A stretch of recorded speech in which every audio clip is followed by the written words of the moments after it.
and God's just blessed people through you, and you have no idea how much I appreciate you, and thank God for the family that I was raised in, and a good mom and dad.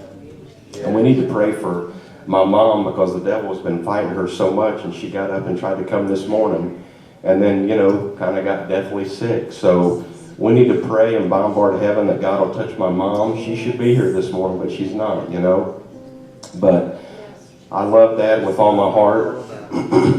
And there's a commercial. I mean, how many believes you can have fun and laugh, and a merry heart does good like a medicine? There's an AT&T commercial. I love it. It used to air about a gentleman who went into the store, and she was telling him about the special or whatever, and he said, I appreciate that. And she said, and we appreciate you appreciating our customers. And then he says, I appreciate that again. So I say that to Dad a lot, and this morning I just want to tell him I appreciate you. So anyways, I love him with all my heart. He's so humble. So I hope this song will bless you. I think Dad likes this song, and this first verse, I think of Dad because he's just such a humble man. So I hope it'll bless you this morning.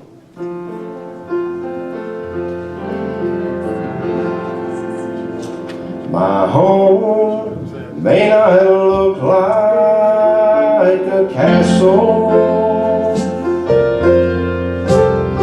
and my clothes may be lacking in style, and if you come sit at my table,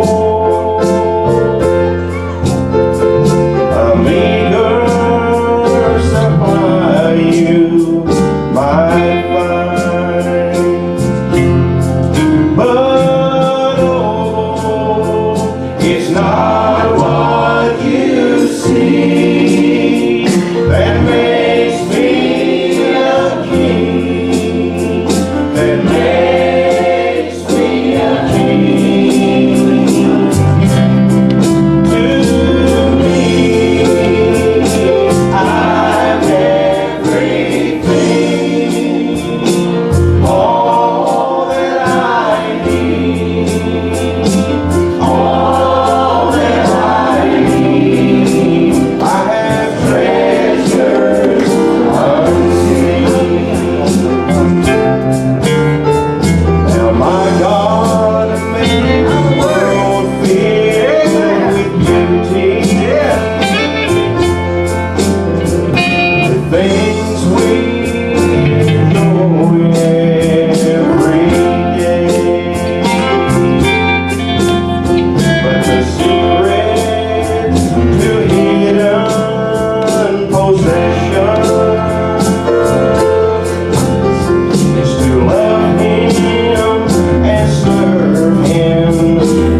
Lord for being here, and I'm thankful for the pastor appreciation. It just seems like yesterday we were doing this and you guys were here. And I am thankful for parents that have raised us right in a wonderful home. Every day after school, my mom was there. She didn't work outside the home. I'm thankful for that. I'm thankful that my dad worked outside of home and he paid the bills and he pastored the church and he responded to a call. You know, you've heard that some are called and sent, and he's definitely been called and sent. He has been a confidant. He has been a counselor. He's been my dad, my pastor, my friend, encourager, my plumber, my drywaller. He's done so many things for us that you don't think about that mean so much. And you're like, hey, Dad, this is broke. Can you come fix this? So he's there. He is a lot like the Lord. He is a fix-it man. And, you know, I'm just so thankful. My heart just is overwhelmed that I have him 75 years. And I'm so thankful for that. 37 years in the ministry. And I thank God every day that I can talk to him on the phone and that they're doing good. And I know my mom's going to come out of this. I'm believing nothing less. So I am thankful this morning. It's good to be here. It's good to feel the Spirit, isn't it? I'm glad that God gave me something I can feel. That's an important thing. People say, well, you can't go on feelings, but I tell you, if you didn't have feelings once in a while, I'd wonder what it was all about, wouldn't you? I'm glad that we serve a God of second chances. Not only second chances, but third and fourth and fifth chances. None of us are perfect, but you know, I'm thankful that he is and that he was. And despite what all Tracy and Sean said, I just know that the oldest is always the favorite, and I just want everybody to know that. You know, people wonder what it's like growing up being a pastor's kid, and I can tell you there's a spotlight on you, but there's a spotlight on the family, and there's something to live up to, and there's always something in the back of your mind when you know you're a preacher's kid. But you know what? He believed in that scripture that said, don't spare the rod, you'll spoil the child. He did believe that. I will tell you. And I can tell you that since Sean and I probably are past our teenage years, his belts, he gets a lot longer wear out of his belts than he used to, because he probably had to replace them quite a bit. I know he did with Sean especially. So, and I'm glad my daughters are here. It's good to see them, and I feel so humble today too, and I appreciate him as a pastor and as a father, as a baseball coach and a basketball coach and all that stuff growing up, and as a role model for me to emulate as I've gotten older. So it's good to be here. And I thank all of you for being here, for being part of his ministry. And like Sean said, there's hundreds of people that have been through our church, probably thousands now. We could fill a huge auditorium, probably like Joel Osteen's auditorium. We could probably fill that with people that have been through our church for the last 30 years. So it's good to be here. And Sister Edna and Brother Ron, we've enjoyed them this week, and some great messages, some anointed preaching. So hope this song touches somebody, because we can't do anything without. I've enjoyed the songs prior to this, so sing with us if you know it.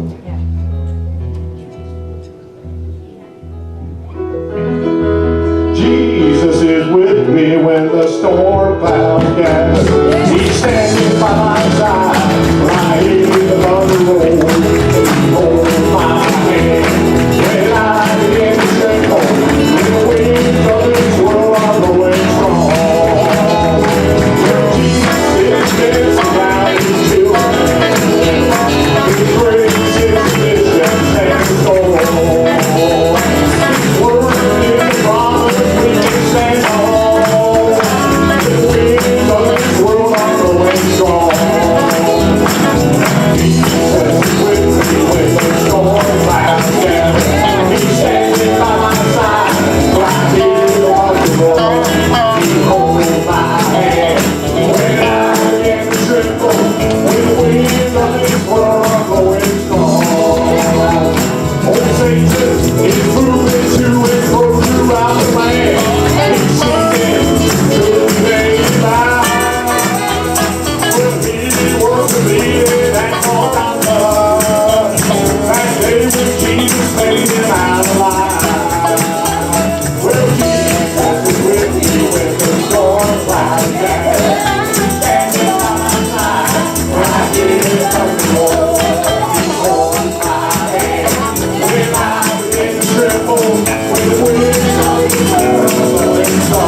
understand. He never makes you fall. That's the way it is. All right together. Stand by my side. Right here on the road.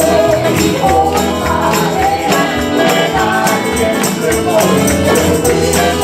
All I'm going strong. When he holds my hand when I get triple. I'm going strong.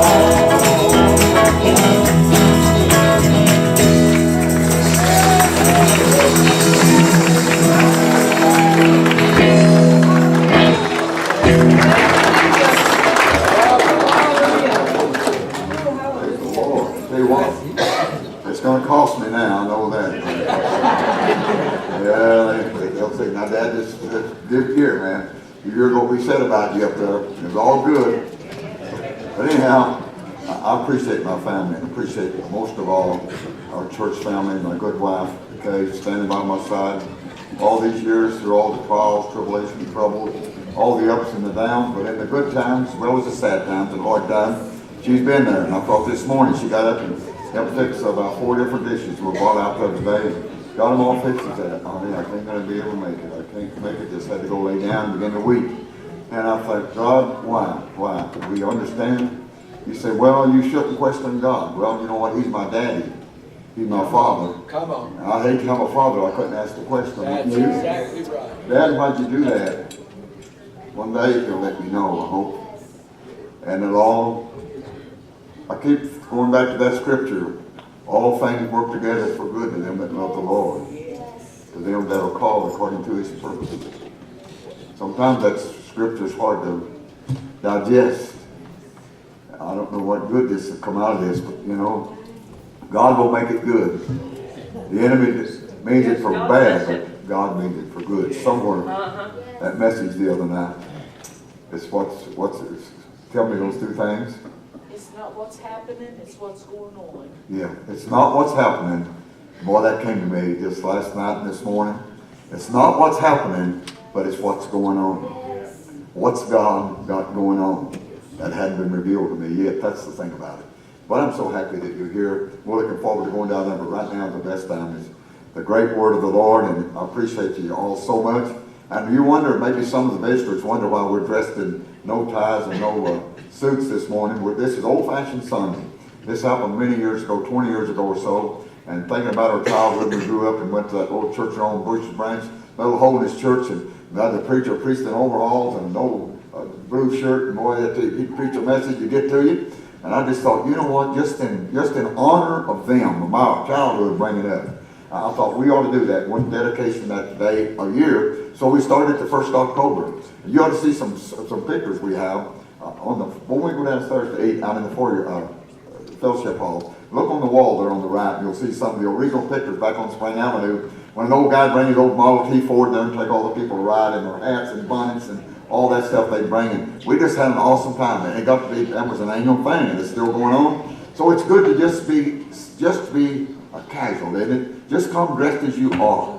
You don't have to wear a suit and a tie to come to a house of God. Just come as you are. Come with what you have. I mean, Jesus didn't tell you had to put a suit of clothes on or all these other things to room dress you. Now, you had to have your hair fixed a certain way and had to look a certain way. He just preached to the poor, the meek, and all.